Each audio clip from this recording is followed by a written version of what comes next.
वैसे तो मध्य प्रदेश में मानसून 15 जून के बाद ही आता है, यह सरकारी रिकॉर्ड बताते हैं। इसी को देखते हुए मध्य प्रदेश में वाटर लेवल को मेंटेन रखने के लिए गर्मी के प्रारंभ होते ही नलकूप खनन पर प्रतिबंध लगा दिए जाते हैं और मानसून जब तक सक्रिय नहीं होता प्रतिबंध नहीं हटाए जाते हैं।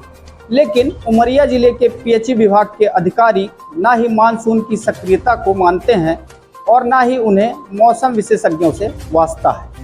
हम ऐसा इसलिए कह रहे हैं क्योंकि उमरिया जिले में 15 जून से पहले ही प्रतिबंध सरकारी रूप से हटा दिए गए हैं और ऐसा इसलिए हुआ क्योंकि जिले के पीएचई विभाग के अधिकारी यह मानते हैं कि उमरिया जिले में ना ही जल संकट है और ना ही कोई पानी की कमी। वहीं नलकूप खनन से प्रतिबंध हटने पर प्रतिपक्ष के नेता ने आरोप लगाते हुए कहा है कि बिना मानसून की सक्रियता के नलकूप खनन पर प्रतिबंध हटाना भ्रष्टाचार की ओर इशारा करता नजर आ रहा है।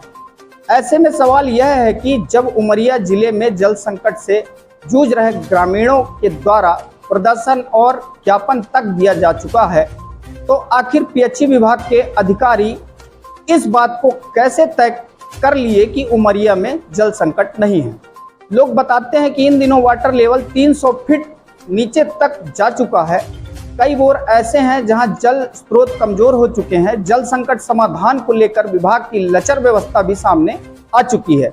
ऐसे में पीएचई विभाग के अधिकारी द्वारा जल संकट से जुड़ी यह बात कहना समझ से परे है। जैसे प्रतिबंध हटाया गया है उसको संदर्भ में लेकर और माननीय जनप्रतिनिधियों के कहने पर बोर हटा दिया गया है। अभी वर्तमान में इतना पेयजल की ज़्यादा समस्या नहीं है जो कि वर्षा से पूरा हो सकता था। आज बोर भी कराया था तो पानी नहीं मिला वहाँ। आज की बात बता रहा हूँ मैं, इसलिए मतलब और क्या कर सकते हैं। मौसम की स्थिति में है कि उमरिया में टेम्परेचर अभी हाई हो रहा है। उमरिया कल का टेम्परेचर जो हमारा गया है वो 42.1 गया है और उमरिया में बारिश अभी हुई नहीं है, जो यहाँ का जल स्तर थोड़ा सा नीचे भी जाने की संभावना है। यदि बारिश हो जाती है तो थोड़ा सा अच्छा रहेगा, लेकिन गर्मी इस समय बहुत ज़्यादा पड़ रही है। बारिश की उम्मीद कब तक? बारिश की उम्मीद है शायद 15 जून तक से स्टार्ट हो जाए। अभी आज कौन सी डेट है? आज क्या मौसम? आज तो 11 तारीख है, तो अभी तो नहीं लग रहा कि आज पानी गिरेगा, लेकिन 2-4 दिन के अंदर पानी गिरने की संभावना दिख रही है। अभी कितनी बारिश हो चुकी है? अभी हमारे यहाँ 9.5 मिलीमीटर हो चुकी है। औसतन कम है ज़्यादा? बहुत कम है अभी। कम? हाँ, बहुत कम बारिश है कि नियम कानून कायदों को एक तरफ रख दिया गया है।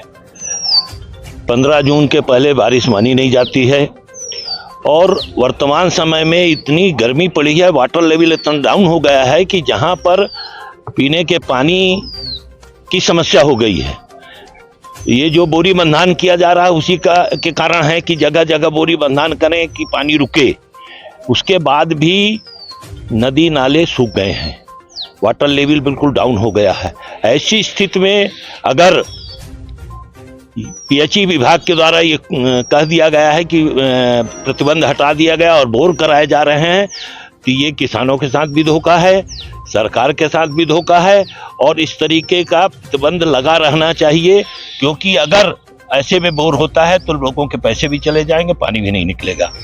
और ये जो कृत्य किया गया है ये नुकसानदायक है, इससे तत्काल रोक लगानी चाहिए। और कलेक्टर महोदय ने अगर इस तरीके के आदेश जारी किए हैं तो आप जान लीजिए कि हालत बहुत गंभीर है, वाटर लेवल बहुत डाउन हो चुका है।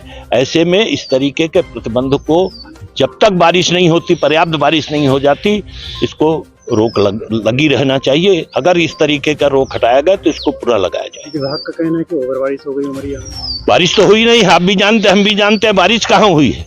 ओवर का तो कहीं सवाल नहीं उठा, वाटर लेवल डाउन हो गया है, वाटर लेवल है ही नहीं है, बोर बंद हो गए हैं, पंपों में हवा निकल रही, पानी नहीं आ रहा है, हैंड पंपों में ये हालत हो गई है। पीएचई विभाग के अधिकारी कह रहे हैं कि हम जनप्रतिनिधियों के दबाव में आकर हमने ऐसा फैसला लिया। अब कौन सा जनप्रतिनिधि कह दिया? क्यों ऐसा दबाव? ऐसे दबाव की क्या जरूरत है जब 15 जून से ही बारिश मानी जा रही है और बारिश नहीं हुई। और अगर बारिश नहीं होती लंबे समय तक तो इस प्रतिबंध को जारी रखना चाहिए, क्योंकि कोई मापदंड वो नहीं कह रहे हैं। कायदे से 600 मीटर की दूरी पर एक बोर से दूसरा बोर नहीं होना चाहिए, लेकिन यहाँ 10-10 फीट की दूरी पे बोर हो जाते हैं। ये सब प्रतिबंध क्यों नहीं देखते हैं? सारे चीजें प्रतिबंध हैं, उस प्रतिबंध को नहीं देखते हुए और मनमानी काम कर रहे हैं। इसमें कहीं ना कहीं बहुत बड़ा भ्रष्टाचार हुआ और वे ठेकेदारों का बहुत बड़ा रोल है कि वो बिना बरसात के बारिश करा दिए और हैंड बोर हो रहे हैं।